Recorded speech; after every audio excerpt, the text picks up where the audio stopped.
একসময় গুঞ্জন উঠেছিল বিয়ে ভাঙছে অভিনেতা অর্জুন চক্রবর্তী ও শ্রীজা সেনের। তখন অভিনেতা জানিয়েছিলেন যেমন ছিলেন তেমনই আছেন তারা।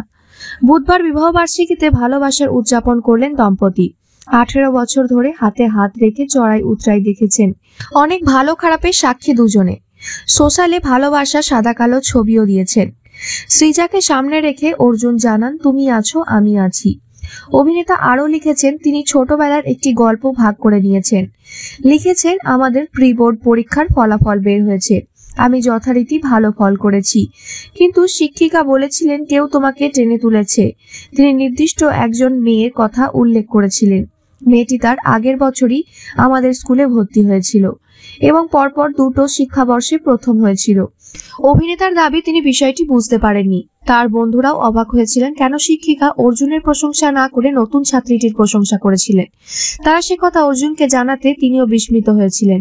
প্রায় 2 দশক পরে তিনি শিক্ষিকার কথার সারমর্ম বুঝতে পারেন। বুধবার সে কথা তিনি প্রকাশ্যে স্বীকারও করেন। অর্জুনের মতে সেই মেয়েটি শ্রীজা, তার ঘরণী।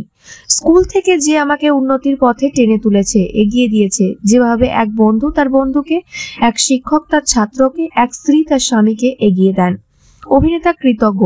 18 বছর ধরে দক্ষ হাতে ভালোবেসে তার স্ত্রী এই কর্তব্য পালন করে আসছেন। এই কারণেই শ্রীজাকে তিনি এত চোখে হারান।